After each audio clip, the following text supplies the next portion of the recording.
Brasil de Fato Entrevista. Olá, está começando mais um Brasil de Fato Entrevista. Essa semana conversamos com Christian Dunker, psicanalista e professor da USP. Escritor de diversos livros, alguns deles premiados, Dunker tem um canal no YouTube sobre psicanálise, em que aborda diversos temas e fala sobre questões muito atuais, como o discurso de Bolsonaro, o sofrimento causado pelo neoliberalismo e a chamada sociedade do cansaço. Christian Dunker fala sobre diversos temas, como o uso das redes sociais, a violência e o medo, e a sociedade doente e o sofrimento.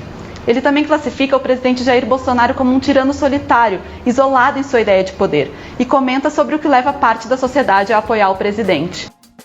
Bolsonaro é um tirano solitário? Uma tese clássica, está no Lavoisier, está no Montaigne, nos pensadores do século XVII, XVI, né, que começaram a perceber como havia uma lógica de individualização inerente ao poder absoluto, inerente ao poder que quer, no fundo, apenas mais poder. Então, o tirano, ele, por ser um tirano, está dependente de uma lógica do medo, de uma lógica da conspiração, de uma lógica de que alguém vai trair em algum lugar. Por quê? Porque ele chegou naquele lugar à base de traição e conspirações, né? Isso faz com que ele comece a descartar os seus aliados mais instrumentais e inicie um processo assim, de purificação que termina nele, né? Ele sozinho, né? Ele e seus afetos ou suas paixões tristes, né? Então uma versão disso no século XVIII vai ser o déspota oriental, que é aquele que está dentro do harém, e aquele que exerce e sofre de uma espécie de excesso de poder e que vai sendo continuamente traído por aqueles que estão bajulando ele, que estão enaltecendo poderes que ele não tem e que, no fundo, são responsáveis por manter essa lógica de solidão e de individualização, né? Então são esses dois afetos que a gente vê muito no Bolsonaro, né? É a emulação, aqueles que dizem que você tem mais poder do que você efetivamente tem, e a cólera, né? Que é o afeto daquele que, por causa da realidade, constata que ele tem menos poder do que ele acha que efetivamente tem. Então, a retórica do Bolsonaro oscila essas duas coisas, né?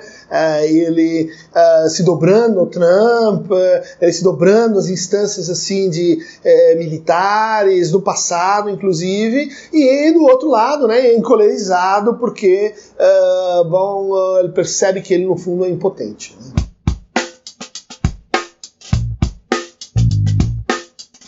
Aí é uma patologia mais nacional, né, que a gente podia até ligar com aquele personagem do Machado de Assis, que é o pai do Brás Cubas, né, que é aquele que exige aparência em público e que sanciona os maus tratos que ele vai ter com o escravo, com as mulheres, no privado, né. Isso é aquele tipo de educação que diz e promete para o filho que ele será uma extensão do pai, de que no fundo ele já é o pai, de que ele é a cultura do herdeiro, sabe? Aquele que já vive por conta de, né? Aquele que goza com um poder que vem de uma outra instância, né? Isso está posto na nossa cultura, é um pouco o senhor de engenho, o senhor de escravos, né? O Bolsonaro é um tipo variante mais interessante disso, porque ele no fundo é um pai fraco. Ele é um pai que comete bravatas, que fala mais do que pode, que se desdiz constantemente e que, portanto, inverte essa relação de dependência, se tornando ele dependente dos filhos, né? Ele incapaz de limitar os filhos. Isso, dentro da dinâmica da emergência assim, da família, como locus do poder, o poder hierárquico, é muito curioso, porque ele se adapta aos novos tempos, né? Então, os tempos de maior horizontalidade, uma família mais democrática, né? Que nesse caso não é mais democrática porque é invertida. É o filho que manda no pai, né? E que isso está acontecendo debaixo dos nossos olhos. E é uma coisa que eu não me canso de dizer, porque é um paradoxo, mas que eu acho que ele não está conseguindo se inscrever simbolicamente na ordem ou na desordem que a gente conseguiu produzir, né? Quer dizer, qual é a causa primeira da corrupção? É quando os assuntos privados, quando os interesses privados, se ocupam dos interesses públicos, né, parasitam os interesses públicos em seu próprio benefício. Ou seja, é quando a lógica da família ocupa a lógica do que deveria ser anônimo, impessoal, as regras da instituição e do Estado. Né? Então, não há dúvida de que a corrupção é exatamente isso. Né? Quer dizer, a família e os amigos, a família e as extensões, os agregados. Né? Então, a gente vê emergir um discurso contra a corrupção que é, ao mesmo tempo, o enaltecimento prático do nepotismo, né? Da família no poder. É que há um manto pseudo-cristão que impede que as pessoas percebam que há uma família corrupta, né? Que a família é também o locus da imoralidade. Né? Precisa ler mais Nelson Rodrigues, precisa estudar um pouquinho mais de como a família é também o lugar de onde vem o que há de pior em nós. Formação de massas digitais. O conservadorismo sempre coopta, e principalmente em situações de crise e anomia, a lógica de identificações coletivas, tá? Na qual eu abro mão da minha responsabilidade, do meu desejo, da minha divisão subjetiva, transfiro isso para um sucedâneo de papai e recebo de volta a proteção, segurança e o sentimento de que eu sou especial no mundo, porque esse me ama como a um filho. Né? Isso reforça minhas identificações com os irmãos, aquele que entra na manada, e isso cria inimigos necessários que vão sendo assim substituídos. A novidade é a formação de massas digitais. Para isso a gente não estava preparado. Né? Funcionamentos mentais assim, de uma pessoa que está assim, isolada, jogando videogame, ela e o WhatsApp da família, e que é apossada, né, por um discurso que não entra desde o público, né, ele entra desde o privado. E aí ela produz reposições discursivas, novas formas de narcisismo, novas formas de experimentação do medo, outros tipos de sofrimento paranoico que foram assim inventados, né, ou reformatados pelo universo digital. Acho que a esquerda estava pouco preparada para isso, né? Estava lendo o território, o espaço digital como uma extensão do espaço público, né? Ou seja, fazendo política no sentido mais clássico do termo. Quando a gente percebeu que havia ali uma lógica formativa de discursos e de lideranças, estava tarde demais. Por quê? Uma figura como Olavo de Carvalho, como Nando Moura, são pessoas que não resistem ao universo real. Né? Você não pode pôr essa pessoa num espaço público e ela vai funcionar. Ela só funciona na redução da tela, naquele formato, com cursos e retóricas que são muito específicas. Né? Por outro lado, a gente duvidava que isso pudesse ser possível. A minha avó, meu pai viveram na Alemanha na época do nazismo. Né? E eu sempre perguntava para eles, como é que vocês deixaram essa coisa acontecer? Vocês não viam as pessoas com a estrela de Davi, as lojas sendo roubadas, né? E a resposta era invariavelmente a mesma. Estava todo mundo com medo, né? E assim, essas são pessoas vulgares, toscas, ninguém nunca vai levar isso a sério. Né? E quando deram conta já estava sério demais. A religião neoliberal e a ausência do Estado. A gente teria que lembrar que, ao contrário, por exemplo, de outros países da América Latina, como o Equador, como o Peru, que tinham suas universidades já lá no século XVI, no século XVII, o Brasil teve um retardo até a chegada de Dom João VI, né, 1808, para começarmos a falar em universidade. Isso produziu o quê? Então, se não tínhamos universidades, o que nós tínhamos no lugar? Os jesuítas. Né? E a nossa república foi feita por maçons e por uma religião sociológica chamada positivismo. Né? Então, a formação da hegemonia cultural no Brasil, ela se deu de uma forma muito mais religiosa do que outros países. né? Claro que é uma religiosidade que então vai formar os seminários, que vão ser alternativas para pessoas pobres conseguirem estudar em regiões remotas do país, vai oferecer uma carreira, né, de ascensão dentro como clérigo. Isso basta ler a nossa literatura para a gente ver como quem pensou o Brasil estava muito entranhado nessa cultura jesuítica, nessa cultura religiosa, né? O que acontece num espaço aí relativamente curto? Essa estrutura secular, ela é substituída por uma outra coisa, que é uma autoridade local, comunitária, que é o pastor neopentecostal, que se orienta por uma retórica de resultados. Então, se eu tenho o meu carro do ano, é porque Deus está agindo. Há uma batalha espiritual em curso e nós somos assim soldados, ou seja, uma militarização como a gente nunca viu do discurso religioso. E em terceiro lugar, sem seminário, sem estudo, sem universidade, sem ligação desse discurso, que é um discurso cultural fundamental, a Bíblia, né, com outros universos, né, universos no tempo e no espaço, né? Então, sem hermenêutica, sem estudo comparado da Bíblia, sem nada que a gente tinha na religiosidade até muito recente, inclusive no espiritismo, que tem uma extração positivista, inclusive um outro tipo de estudo, mas de formação mais iniciática que a gente tem nas religiões de matriz africana, né? Que não é porque não é cultura escrita que você não tem essa transmissão, essa valorização, né? Do saber que se recebe numa certa linha de ancestralidade. O que a gente tem quando o pastor ele é chamado, né, diretamente por uma experiência divina, né? É o empreendedor si mesmo, é a religião neoliberal, né? Cria a sua própria religião, né? Por que não? Se ela pagar bem, né, se ela der certo no mercado, a gente vai e emplaca ela também. Então você tem isso entrando forte na hegemonia cultural pelas religiões que têm canais de televisão, que a gente assistiu durante décadas, né? Canais e mais canais que são concessões públicas do Estado, serem assim, traírem a função, o interesse público que é laico, né, e serem entregues para um discurso religioso.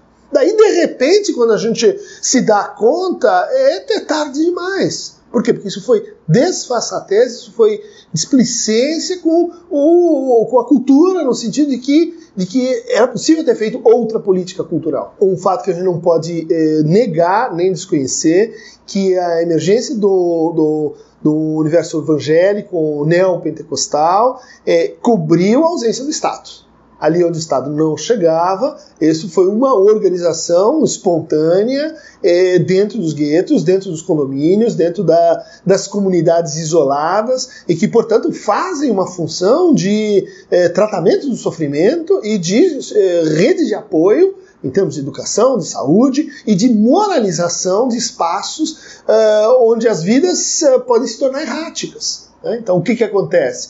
O sujeito entra num código disciplinar, isso protege o sujeito do envolvimento com o tráfico, isso protege o sujeito da violência doméstica porque reduz o alcoolismo, isso coloca uma rede de apoio profissional, de indicação de trabalhos, né? Não podemos desconhecer essa outra eficácia muito real e com relação à qual as pessoas comuns têm uma dívida simbólica que é correta, que é verdadeira, né? Então você começa a fazer a crítica no atacado, né, da religiosidade, você dá um tiro na cabeça e não faz autocrítica, porque se isso aconteceu é porque, de alguma forma, a esquerda católica, o que aconteceu? Ela saiu do páreo, ela se hiperinstitucionalizou. A religiosidade deixou de ser uma matriz, como sempre foi no Brasil, de acolhimento de diferenças e de proteção contra o excesso de violência, né? Contra os excessos de um poder assim excessivamente soberano, né? Você está ouvindo a entrevista com Christian Dunker, psicanalista e professor da USP. A sexualidade e a batalha moral. Há uma batalha moral em curso, há uma batalha que, por exemplo, coloca no centro de gravidade da conversa a sexualidade. né? Que era para os herdeiros de 68, que é a nossa alavanca de transformação no mundo, porque a sexualidade faz a gente sonhar, porque a sexualidade faz a gente ter um outro tipo de vinculação com a família. A sexualidade cria uma forma de subjetivação e de individualização. O que acontece num cenário marcado pela violência e pelo medo como afeto hegemônico? Né? Você renuncia à sua individualização, você renuncia a caminhar por suas próprias pernas e procura o refúgio em uma comunidade orgânica, que são as novas religiosidades ascendentes no Brasil. Eu escrevi para Boitempo, 5 anos antes disso. O Brasil vai gestar um novo fundamentalismo. Quando a gente discutiu o fundamentalismo islâmico, né? Lá, guerras Kuwait, Iraque, e a gente achava que isso tudo não tinha nenhuma relação com o Brasil. Nós estávamos assim, a crise de 2008 ia pegar só lá fora, a gente ia pegar uma ondinha.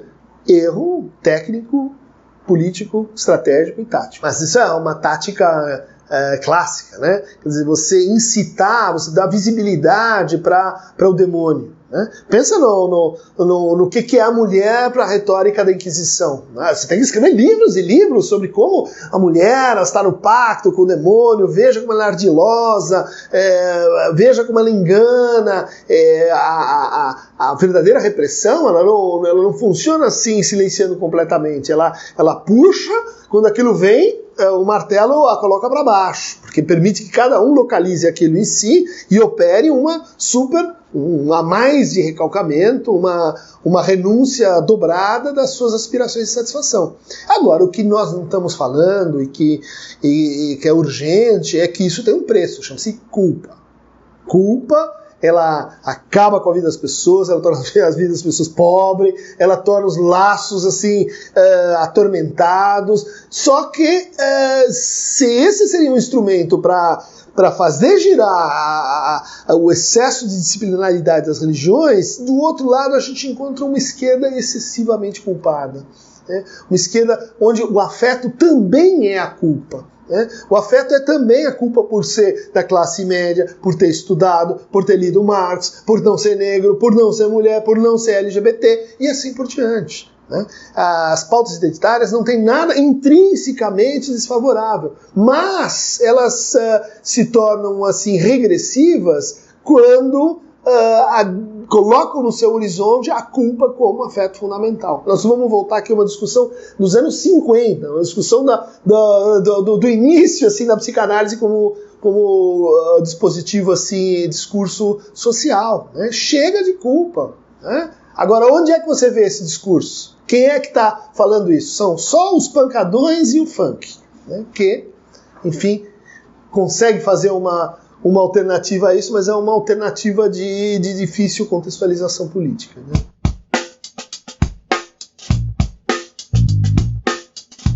A quantidade de sofrimento ela é proporcional à relação que a gente tem com ideais. Né? Ideais muito elevados fazem aquele sofrimento que seria até tolerável se ser vivido como uma coisa assim inadmissível. Também o sofrimento, quando ele é individualizado, quando ele é, por exemplo, simples efeito da sua falta de virtude moral, da sua falta de pensamento positivo, da graça que você não teve, né? Quer dizer, quando você individualiza o sofrimento e quando você infla os ideais, você tem uma situação de alerta amarelo para que o sofrimento se transforme em reatividade e violência, se transforme em depressão massiva, evolua para um suicídio, evolua para, vamos chamar assim, síndrome do Coringa. Né? Quem viu o filme vai entender exatamente o que está em jogo. Né? Ou seja, quando ele é privado do pouco apoio que ele tinha, né? Uma pessoa escutando os remédios que ele tomava, a coisa, vamos dizer assim, entorna o caos. Agora, no nosso caso, quando você fala em crescimento zero, quando você fala em números pífios, né, em termos de desemprego, em números ridículos, em termos de crescimento do PIB, isso vai produzir uma descompressão violenta dos ideais. Né? Quem de nós aqui não ouviu Guedes falando, é só dar um tapa na economia? Vai ser assim 6 meses. Vai ser um negócio assim, a gente privatiza. Vocês vão ver, o Brasil vai destravar. Né? Essas palavras, elas não desapareceram no ar, elas estão aí, né?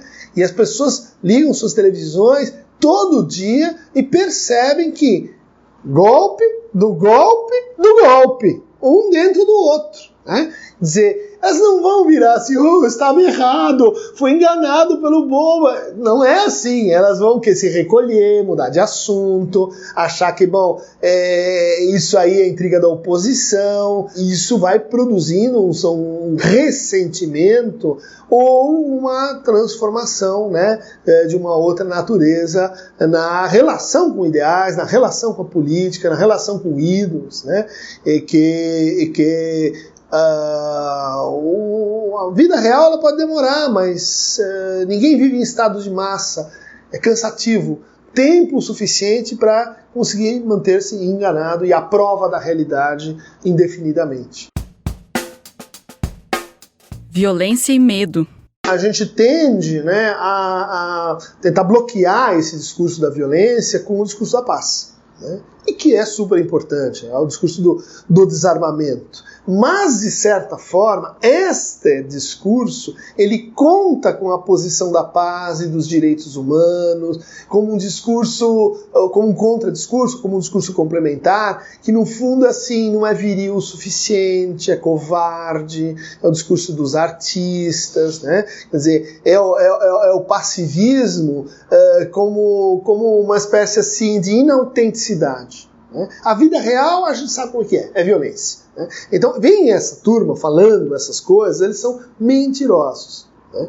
Isso coloca a crítica ao discurso da violência numa situação difícil, porque ela precisa se colocar como, vamos dizer assim, uma reflexão sobre a violência num outro patamar. Por exemplo, vamos discutir o que é um filme, o que é uma peça de teatro, o que são níveis de violência, porque quando você puxa a coisa para o assassinato de jovens negros de periferia, ali na boca do caixa, as 70 mil mortes por ano, e assim por diante, você cria uma franja em que é isso contra o resto.